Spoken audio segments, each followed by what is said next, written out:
Un composant électronique, c'est un peu comme une brique dans une maison. Ce sont ces petits éléments qui, lorsqu'ils sont assemblés, donnent vie à nos appareils électroniques. Il en existe de toutes sortes, chacun ayant une fonction spécifique et précise. Ils sont utilisés pour contrôler, transformer, amplifier ou diriger le courant électrique dans un circuit. Il en existe des dizaines de ces composants utilisés en électronique, mais voici quelques exemples clés.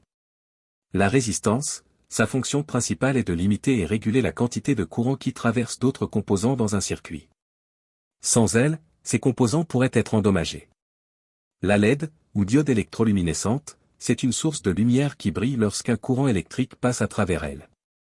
Une LED, c'est comme une petite ampoule, et elle a deux pattes, une longue patte qui est positive qu'on appelle anode et une courte, négative, appelée cathode. Le condensateur, c'est un composant qui peut stocker et libérer de l'énergie électrique comme une pile de petite capacité.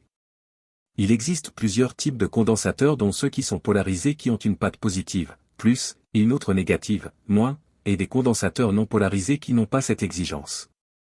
Le transistor. C'est un composant magique qui permet d'amplifier ou de contrôler le courant. On le retrouve dans quasiment tous les appareils modernes. C'est un composant essentiel car son invention a fait évoluer l'électronique vers l'ère du numérique, c'est-à-dire vers le digital. Le transistor comporte trois pattes qui sont, la base, le collecteur et l'émetteur qui doivent être connectés correctement quand on veut l'utiliser dans un circuit électronique. L'interrupteur, c'est un commutateur qui sert à couper ou à rétablir le courant dans un circuit.